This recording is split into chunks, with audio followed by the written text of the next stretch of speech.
Roma Wines presents Suspense.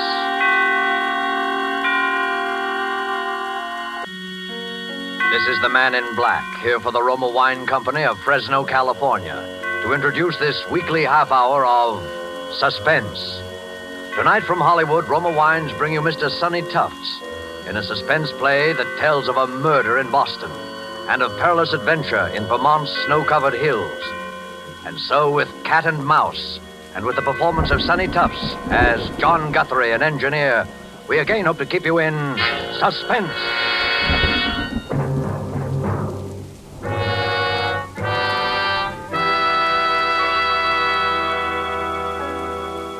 W1QXL, W1QXL, W1QXL. This is W1RBX calling W1QXL, W1QXL.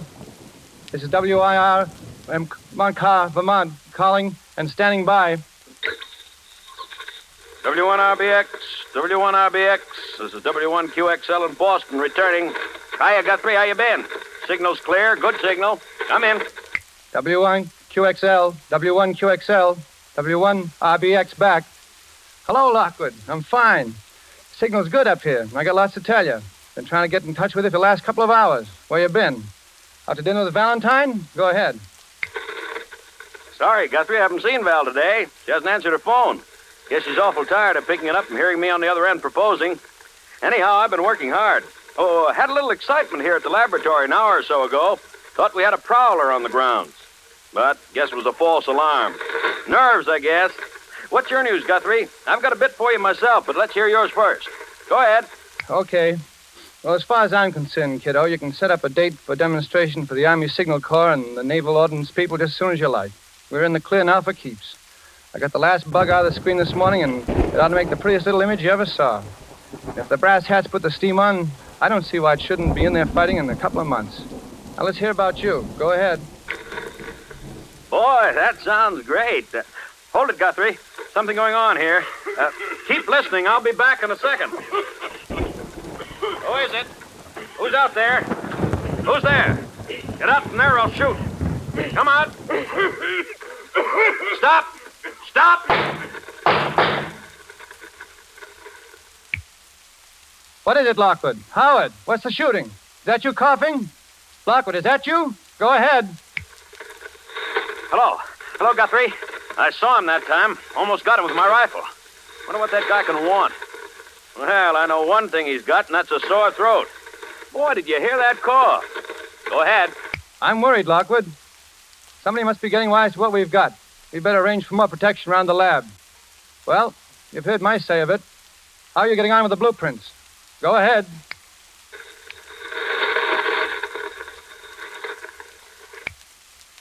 Did you hear me, Howard? Go ahead.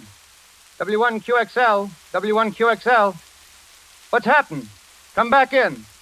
Go ahead. Hello. This is W1QXL. I'm going away. I'm going skiing. I'm going skiing up in Sunbury, Vermont at the Phoenix Hotel. The Phoenix. Have you got that, Frank? Frank? What's all this about you going skiing? You've never been on skis in your life. Besides, I'm coming up to see you, and it's important. We'll get together now in the blueprints, okay? At the Phoenix Hotel. Go ahead, Frank. What's this gag calling me Frank? What's going on? I hear voices behind you. Sounds like interference. You all right? I say, are you all right? I'm leaving here for Boston in the morning. I'll bring the whole works. No, don't. And don't contact Val. If anything happens to me, the man with the cough. The man with the cough. The cough. Lockwood, what's up? You still there? Come in, Lockwood. Lockwood, come in. Lockwood, go ahead.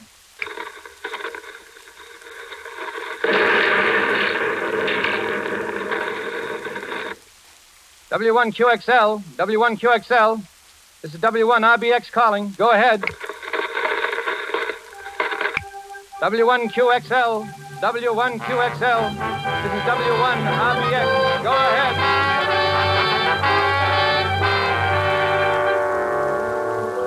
Tonight for Suspense, Roma Wines bring you as star Mr. Sonny Tufts, whom you have heard in the prologue to Cat and Mouse by Hugh Pentecost. Tonight's adventure in Suspense.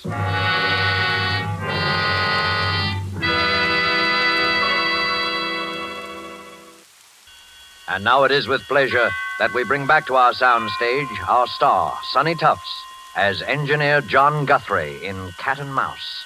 A tale well calculated to keep you in suspense.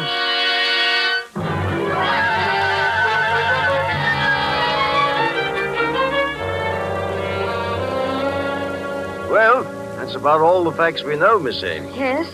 The bruises on Mr. Lockwood's head were a little hard to explain, as you pointed out. It was the explosion that killed him. That seems to be fairly... Dr. Vaughn, yes, the explosion may have been what actually was the final cause of his death. I take a doctor's word like you for that. But those marks and bruises... Suppose he'd been beaten, hit over the head in order to make him... In order to make him what?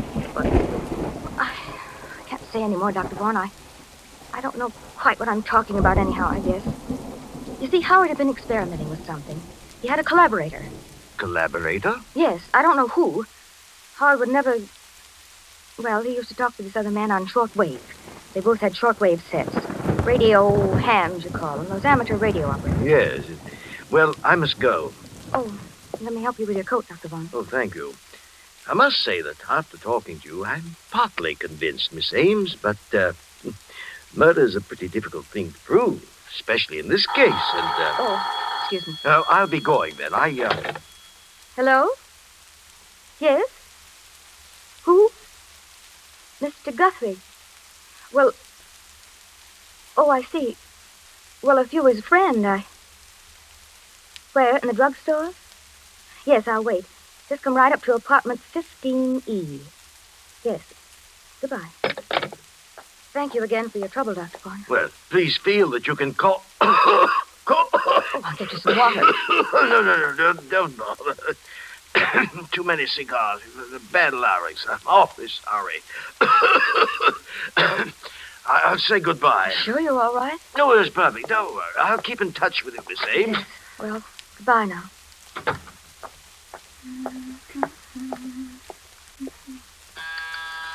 Oh, just a minute.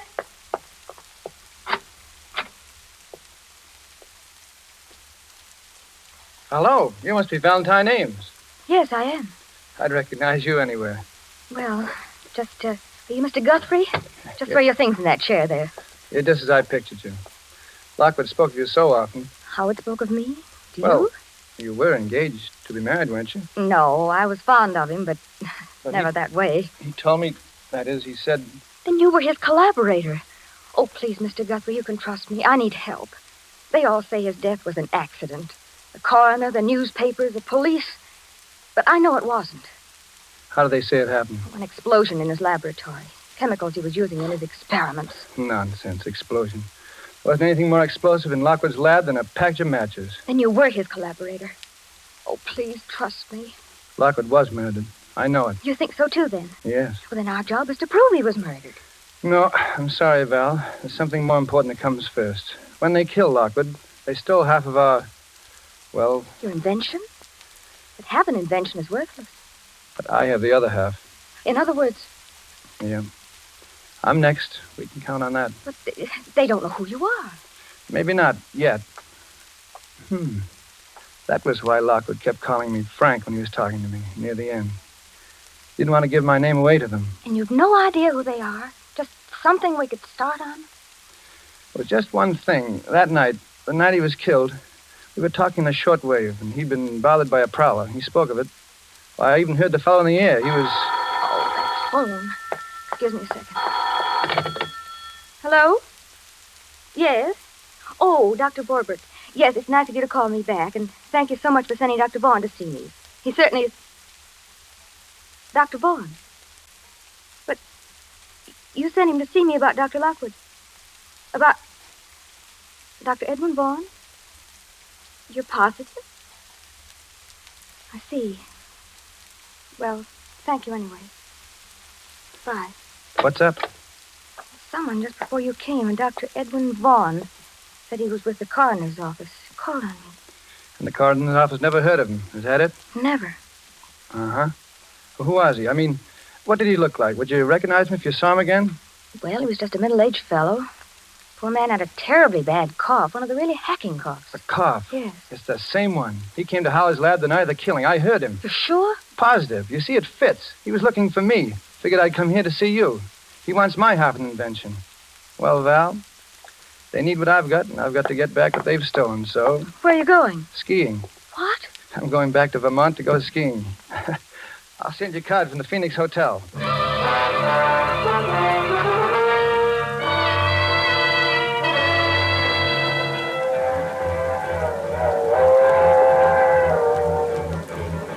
Next up is Sunbury, Vermont. Sunbury. Bring me an orangeade, Porter. Well, hello. You're new up here. Beg your pardon? You're going to the Phoenix Hotel, of course. It gets so you know a skiing fan when you see one. I know most all the Phoenix crowd. This must be your first trip to the Phoenix, huh? Yeah, it is. Name's O'Brien. John Guthry. Oh, excuse me. Do they serve drinks in this lounge car? Yes, they do. Yeah, you're new, too. Well, yes, I've only been in the States a few weeks. Oh, no. I mean new to our weekend skiing contingent. Skiing contingent? Yeah. Oh, yes. I'm O'Brien. This is Mr. Guthrie. What'd you say your name was?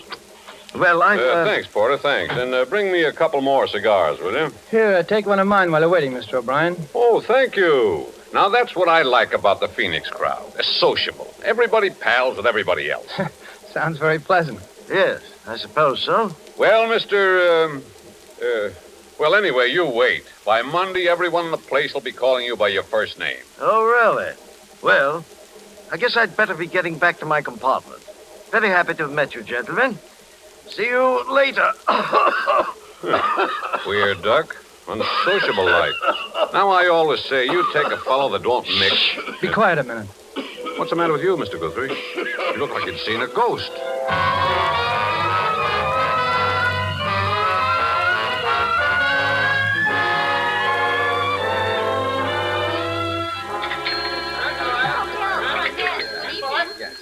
Good evening, Mr. Guthrie. I trust you're feeling refreshed now, sir. Yeah, 3 hours sleep and a long walk was just what I needed. Any messages for me? No, sir. Good evening, Mr. O'Brien. Hello there, hello. Ah, there you are. I've been looking for you everywhere. Want to introduce you around to some of the folks here. Well, thanks, Mr. O'Brien. I would kind of like to get acquainted. Why, sure. Be sociable. You see the old lady in the wheelchair? That's Mrs. Garvey. Mrs. Garvey, eh? Yeah. They're new here, too. Legs paralyzed, poor soul. Always sits and knits.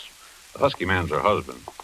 Well, hello there, folks. Hello, Irishman. Well, Feels good here. so you're our newcomer. Only one of them, yeah. And this sweet soul, Mr. Guthrie, is Mrs. Garvey. Excuse my not shaking hands. I'm all tied up in this ball of wool. When you can't walk, you compensate by keeping the hands over busy. Well, it's very considerate of you to make me feel at home here, Mrs. Garvey and Mr. Garvey. Surprised a strong young man like you isn't in the army. Really, Daddy, you have to excuse him, Mr. Guthrie. Nosy and fresh. Well, there's no harm done. See, I'm an engineer, and they've deferred me. Theory is I'm doing my share as is, I suppose. Yeah. I'm a promoter myself. Here, Daddy. Hold out your hands. That's it. Now, don't wiggle or my wool will slip. And I'm not in the army because I'm too old. Took advantage of the over 38 law. I'm 59. He's a card, isn't he? Sure is. Just what is a promoter, Mr. Garvey? Careful, Daddy. Those knitting needles almost stuck you then. They're special needles, Mr. Guthrie. Sharp. Why, they could cut ice or pierce wood. Or kill a man. Yes. Yes, I'll be careful, Mother. So you're an engineer, Mr. Guthrie. I knew an engineer. Fine boy. Oh, I remember him. He was a dear boy. Anybody I know? No. Thought I'd try to get him to come up here. Was working on an experiment I was very much interested in. Wouldn't do business with me, though. Yeah? Now, bring your hands together, Daddy. That's a good boy. Fine. Daddy has such big, strong hands, yet they're so gentle. Well, the boy's dead now. Met with an accident, I think. Really? What did you say his name was? Howard Lockwood. Yes, Lockwood. He had a collaborator I've been trying to locate. He and I could really have a long talk. Say, by the way, Guthrie, have you seen that bird, the unsociable one we came up in the train with? No, I haven't. He's probably a big businessman. He seems so nervous. I tell you, it doesn't pay. Be sociable. Business can always wait. Definitely. When I see how little you fellas get out of life, I thank heavens I have the sense to retire. How long have you been retired, Mr. O'Brien? Be 4 years in June. You were in business for yourself? No, I was a professional man. Oh, I see. Medicine? No, detective. I was with the FBI. FBI.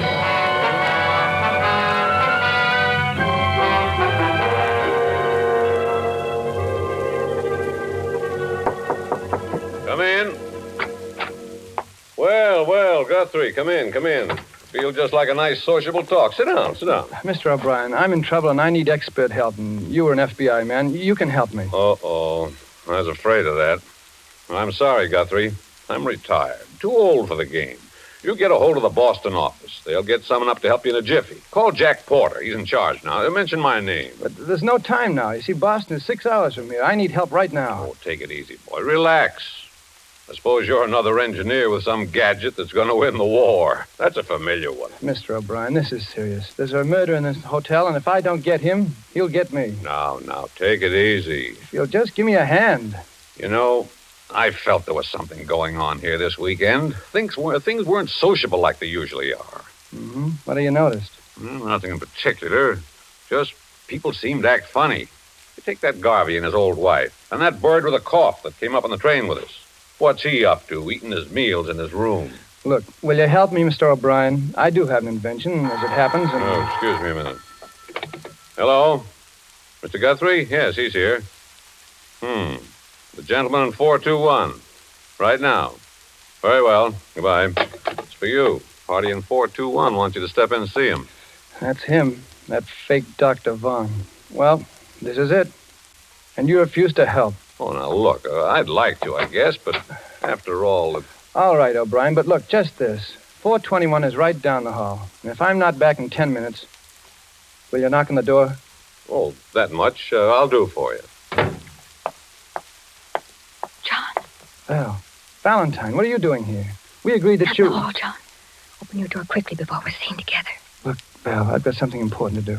Wait in my room for me. If I can only find the key. The door's open. That's funny. I locked it. Look. The room's been searched. My papers, the pillows, my trunk. Oh, John, they know you. Where is it? You didn't bring the blueprints with you here. Not that dumb. Well, it's gone. What? My gun. Oh, John, I'm afraid. I feel as if I'd known you for a long time. My dear. Val, you know I love you, don't you? John, we shouldn't talk about that now. But, you see, I've been in love with what I think you are. I've only known you for 2 days, and... What are you trying to ask me, John? Why you came when we agreed that you shouldn't. Because I was afraid that you... And why I find you hiding near my door and find the door unlocked. And I had locked it only 10 minutes ago, and then I come into my room and I find this. Oh, John, don't. Please don't. I came because I wanted to help you. I felt that if you were in danger, it wasn't right for me to stay home, safe, not knowing. Yeah. I'm sorry, Val. I trust you. Look, stay here. I'm going down the hall. Somebody's waiting. Oh, don't go, John. Don't, please. I'm afraid for you. You got a gun, Val? Yes, I thought I might need it. Well, give it to me. Now, kiss me. Oh, John, Wait here. If I'm not back in 10 minutes, get the police. Where are you going? Room 421. To talk to a man about his cough. I'm going with you. This is his room. I'm going in with you. You're staying outside. Step back. Don't let him see you. Open up. His door's open, too. There on the rug, the body. Dr. Vaughn, he's dead. Look at the gun. He's holding it. He killed himself. You mean he's supposed to look as if he killed himself? He was shot in the back of the head. A bit too neat. What do you mean? That gun in his hand. It's mine. Then if he wasn't the murderer, who was he? Oh, John, the gun. They'll think that you... Shh, take it easy. That gun may come in handy. Come in. Well. Oh, Brian, look here. What? This gun's mine. It's a plot to frame me. What? That's not your killer, Guthrie. That's Hilary Lawrence of Scotland Yard. Assigned to this case because his government, like ours, is keenly interested in your invention. I should have listened to you before, Guthrie. You know about it then? I checked. Called FBI office in Boston. Talked to Porter. Yes, your Dr. Vaughan was Hilary Lawrence of Scotland Yard. He was the one you heard in Lockwood's lab the night he was killed. He must have got a little too close in the tail of the real killers. Mr. Garvey was... Well, I really don't know enough to talk. I better shut my big mouth. But I think I know. You know the killer? No, but I have no proof. Without proof, Guthrie, you'll be held for the murder of Lawrence. That's obvious. We've got to get our other evidence before someone finds the body. Yeah. You know, there must be a hideout around here they operate from. There's a cabin about a mile to the left from the top of the ski jump. I saw it one day when I got lost. I've got a funny hunch it might be the place. If we can get there and find something involving them before the hotel people find this body and arrest you, we'll be... Well, what are we waiting for? Come on, let's go. Come on back to my room, Val. See you downstairs in 5 minutes, O'Brien. But if we don't find proof, John, what then? Then we get murdered or get held for murder.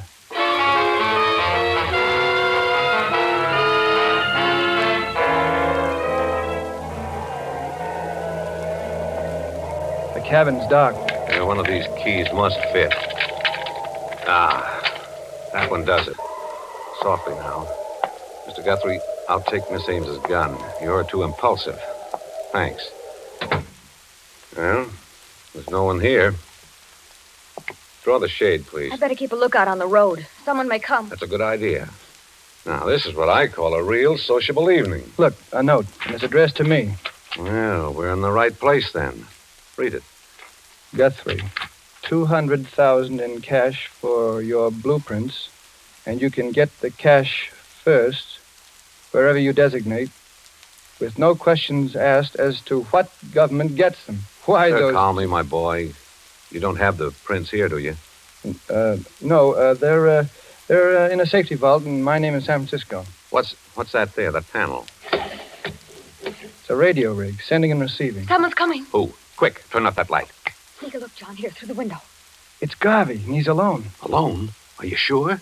Where'd he put that wife of his? Take another look. He's alone, all right. I knew she was a phony. She does too much knitting. I wonder where she is. All right, Miss Ames, out you go, quickly.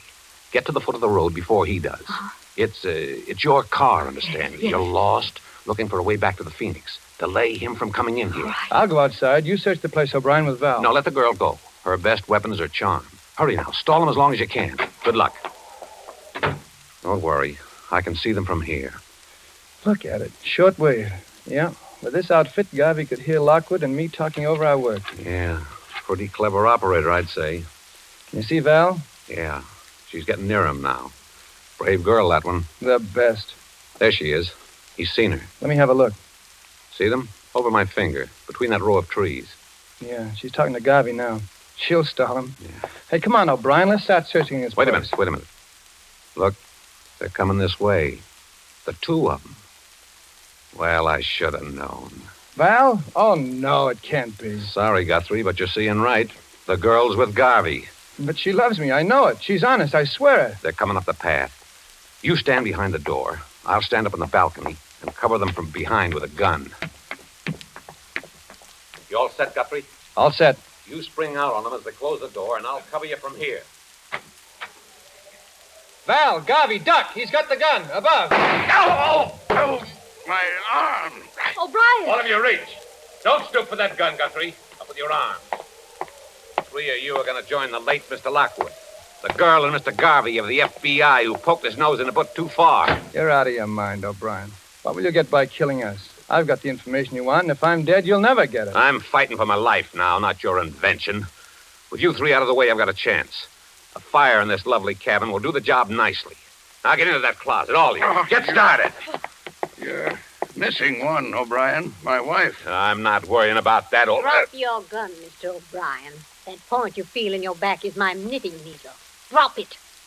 Remember, it can crack ice, pierce wood, or kill a man. Okay, Mrs. Garvey. Certainly nice to see you again. Nice job, Guthrie. You tipped us off just in time.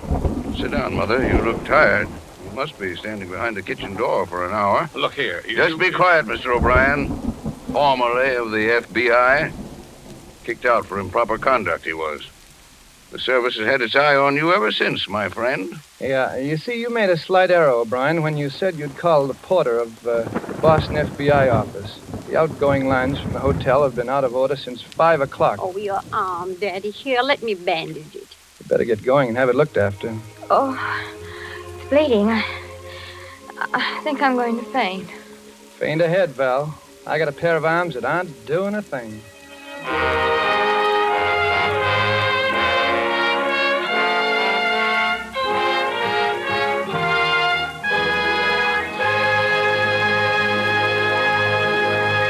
And so closes Cat and Mouse, starring Sonny Tufts, tonight's tale of Suspense. Mr. Tufts appeared through the courtesy of Paramount Pictures and will soon be seen in the Paramount picture, I Love a Soldier. This is Sonny Tufts, and I hope you enjoyed our suspense play this evening. I know I had a good time. I'm looking forward to next week's show, and I know you must be, when that remarkable actress, the Academy Award winner, Madame Katina Paxinu, will be the star of Suspense. Suspense is produced and directed by William Spear. Next Thursday, same time, you will hear Katina Paxinu in Suspense. Presented by Roma Wines. Made in California for enjoyment throughout the world.